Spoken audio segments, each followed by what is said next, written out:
Off the eastern edge of Peninsular Malaysia, where the South China Sea presses against dense tropical jungle, something extraordinary has been carved into the land. A ribbon of steel and concrete now runs for 1,665 kilometers, slicing through mountains, leaping across rivers on towering viaducts, and boring straight through the spine of the peninsula in tunnels longer than entire towns. From the air, it looks like a single clean line drawn across one of the most rugged regions in Southeast Asia. On the ground, it is one of the largest and most expensive railways ever built in this part of the world. This is the East Coast Rail Link. The official story is that it is simply a train, a faster way to move people and cargo between Malaysia's long-neglected East Coast and its booming West. But that explanation only scratches the surface. To understand why China was willing to pour billions of dollars and nearly a decade of engineering into a railway in a country of just 34 million people, you have to stop looking at Malaysia alone and start looking at a map of the entire world's shipping. Because this railway was never really about Malaysia. It is about a choke point, a vulnerability, and a quiet strategy that could reshape how goods move across half the planet. We'll come back to that. First, the scale, because the numbers here are difficult to absorb. The line stretches 665 kilometers across 4 states, linking the eastern states of Kelantan, Terengganu, and Pahang to the dense industrial heartland of Selangor on the west coast.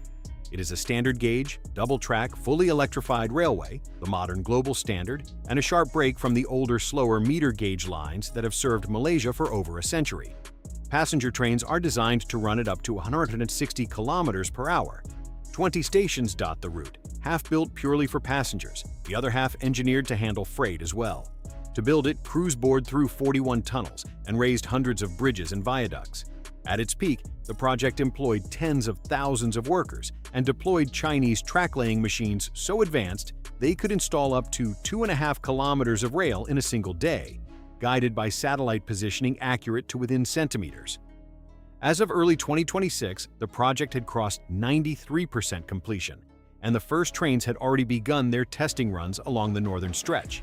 The headline price tag is the part that makes governments nervous. Depending on which year and which agreement you look at, the cost has been reported as high as around $18 billion at the program's most expensive estimates, before renegotiation pulled the official figure down to roughly 50 billion ringgit. Either way, this is one of the most expensive infrastructure projects in Malaysian history, and almost none of that money came from Malaysia. To understand why it matters, zoom in on the region the railway is meant to save. For most of modern Malaysian history, there have effectively been 2 countries inside one. The west coast, facing the Strait of Malacca, is where the wealth lives. Kuala Lumpur, Port Klang, the factories, the ports, the highways, the foreign investment. This is the Malaysia the world knows. The east coast is a different story. Separated from the west by the Titiwangsa mountain range, a rugged barrier of jungle-covered peaks that runs down the center of the peninsula like a wall, the states of Kelantan, Terengganu, and Pahang were left on the wrong side of history's infrastructure. The mountains made roads slow and railways nearly impossible. For generations, a journey from the east coast city of Kota Baru to Kuala Lumpur could take 7 or 8 hours by car, winding through mountain passes. Goods moved slowly and expensively. Investment flowed elsewhere. The result was a stark and persistent gap. The East Coast states are among the poorest in the peninsula, their economies leaning on agriculture, fishing, and oil and gas, while the West surged ahead into manufacturing and services. This is the antagonist of our story, and it is not a person or a country. It is geography itself, a mountain range that has quietly shaped the fortunes of millions of people for over 100 years. The railway is the answer Malaysia chose. Cut travel time from 8 hours to roughly 4. Connect isolated towns to national markets. Pull investment eastward. On paper, it is a development project, a tool to heal a decades-old economic divide. And that part is real. But notice the route, because the route is where the second story hides. The line does not just run north to south along the east coast, it crosses the peninsula, it climbs over the mountains and reaches all the way to the west coast, to Port Klang, Malaysia's largest port on the Strait of Malacca. That detail matters far more than it seems. Now the engineering and the money, because nothing about this railway was simple. Construction broke ground in 2017, but the real challenge was the Titiwangsa range itself. To cross it, engineers designed the Genting Tunnel, a twin-bore tunnel punched directly through mountain rock, part of a network of 41 tunnels that together represent some of the most demanding civil engineering ever attempted in Malaysia.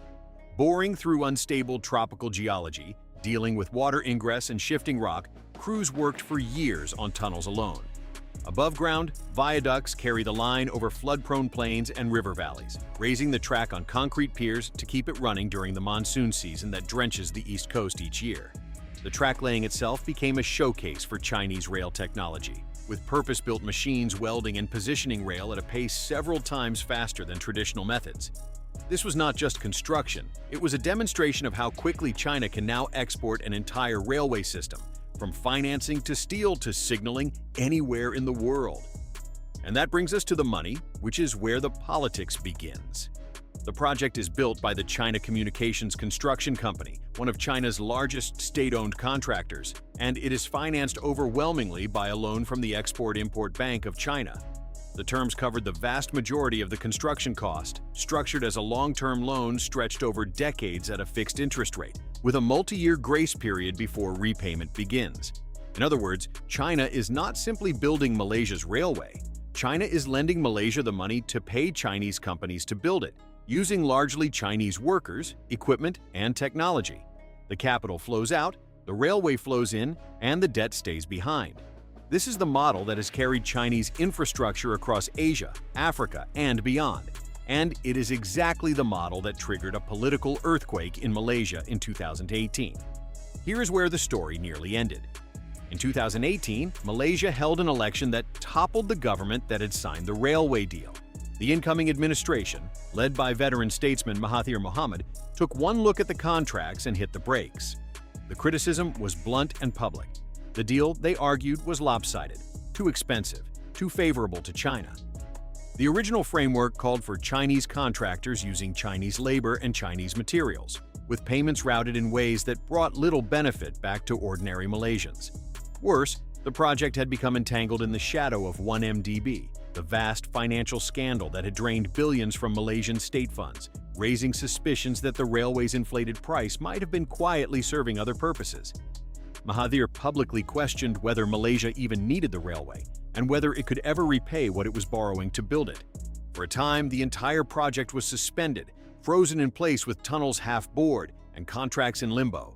And then came the renegotiation, a moment that reveals just how much both sides wanted this line to exist. Rather than let it collapse, Malaysia and China returned to the table. The route was realigned. The price was cut by billions. New terms gave Malaysian firms a larger share of the work. In 2019, construction resumed. The lesson was striking. Even a government that had campaigned against the railway, that had called it a symbol of debt and dependency, ultimately chose to keep building it. The pull of the project was simply too strong to walk away from. The question is why? Why would China fight to preserve a railway in a single mid-sized country? Zoom out, and the picture changes completely. Look again at that map of the world's shipping, and one narrow stretch of water dominates everything. The Strait of Malacca is one of the busiest and most important waterways on Earth. Running between the Malay Peninsula and the Indonesian island of Sumatra, it is the maritime highway connecting the Indian Ocean to the Pacific, the route through which a huge share of global trade physically passes. For China, it is a lifeline and a weakness at the same time. The overwhelming majority of China's energy imports, the oil and gas that fuel its economy, travel by sea through this single strait. So does an enormous volume of its trade with Europe, the Middle East, and Africa. Now consider the vulnerability. The Strait of Malacca is narrow, crowded, and at its tightest point only a few kilometers wide. In a crisis, it could be blockaded, contested, or simply congested to the point of paralysis. Chinese strategists have a name for this fear.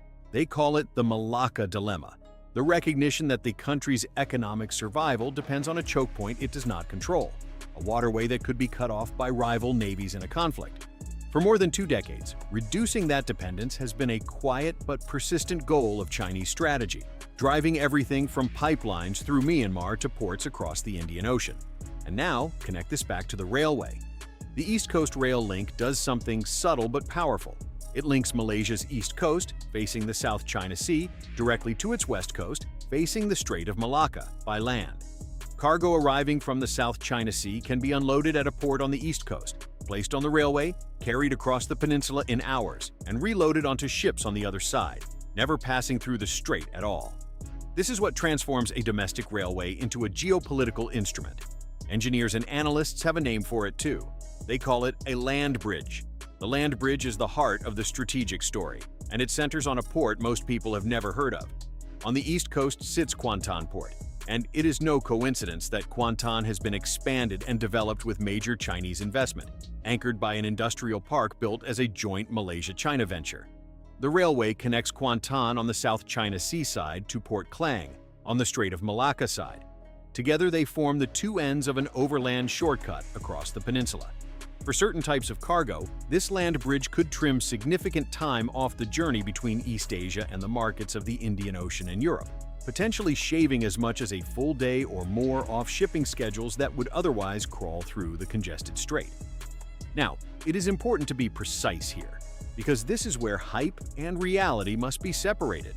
The land bridge will not replace the Strait of Malacca. The sheer volume of goods moving through that waterway dwarfs anything a single railway could carry, and transferring cargo from ship to train and back to ship adds cost and complexity that raw sea freight avoids. No railway is going to make the strait obsolete. But strategy is rarely about replacement. It is about options. An alternative route, even a partial one, even an expensive one, changes the calculation in a crisis. It gives China and its partners a path that does not depend entirely on a single vulnerable choke point. And it deepens the economic ties binding Malaysia to Chinese trade, infrastructure, and capital. Viewed alone, the railway is a development project. Viewed together with Kuantan Port, the industrial parks, the financing, and the Malacca Dilemma, it becomes something larger, a single piece in China's Belt and Road Initiative, the vast global program of ports, railways, and roads through which Beijing is reshaping the map of world trade in its favor. Before we weigh the strategy, it's worth coming down from the satellite view and standing on the ground, because for the people of the East Coast, this railway is not an abstraction. Consider the route city by city.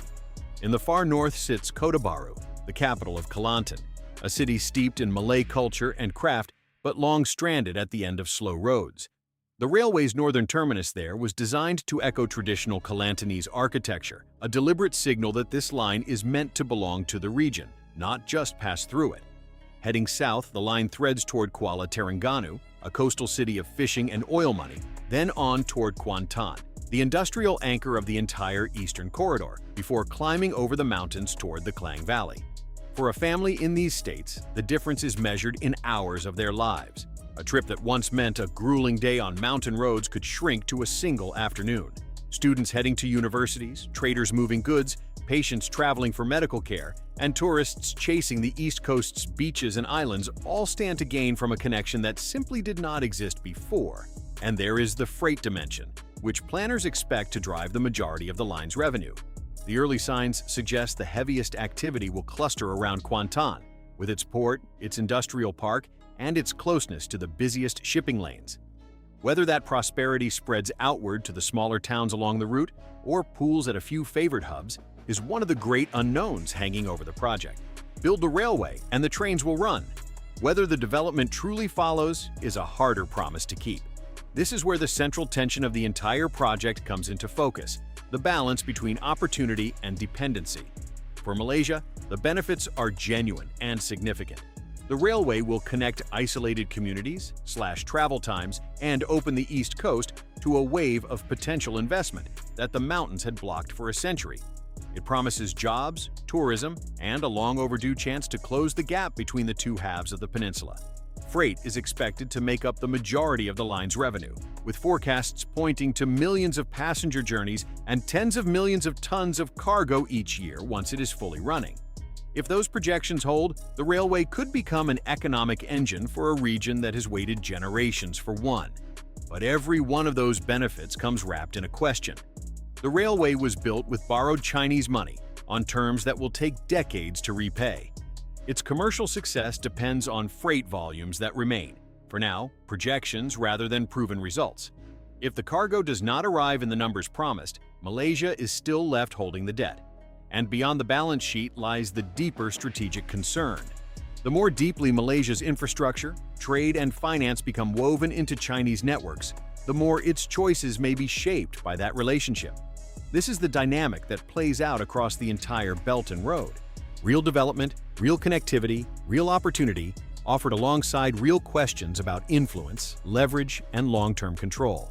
The deeper the integration becomes, the greater the implications. Malaysia is not naive about this. Its 2018 renegotiation showed a country willing to push back hard and demand better terms. But it also showed a country that, in the end, decided the railway was worth keeping. That decision will echo for decades. So step back one final time and consider what this railway really represents, because it is more than a line on a map. The East Coast Rail Link is a window into how power moves in the 21st century. Not through armies marching across borders, but through steel rails, loan agreements, and ports, through the slow, patient construction of infrastructure that quietly redirects the flow of goods and capital. A railway in Malaysia is, at the same time, a development project for a forgotten coastline, a flagship of Chinese engineering, a hedge against a strategic choke point, and a single thread in a network being woven across an entire continent. And its story is far from over. Looking forward, the ambitions only grow. There is talk of extending the line further, of connecting it northward toward Thailand and into the broader vision of a pan-Asian rail network that would one day link China through mainland Southeast Asia all the way to Singapore. If that vision is ever realized, the East Coast Rail Link would no longer be a national railway at all. It would be one segment of a continental system, with Malaysia sitting at a crucial junction between the South China Sea and the Indian Ocean. Whether that future arrives and on whose terms remains an open question. Will the freight volumes justify the cost? Will Malaysia capture the development it was promised, or mostly the debt?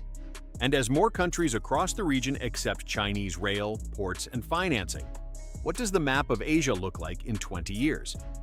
These are the questions worth watching, because the railway crossing the mountains of Malaysia is not just changing one country. It is a preview of how the entire region is being rewired, one project at a time. What do you think? Is the East Coast Rail Link a smart bet on development or a step too far into dependency? Share your view in the comments. And if you want to keep exploring the hidden infrastructure that is quietly reshaping the world, subscribe and stay with us, because the next story is already taking shape.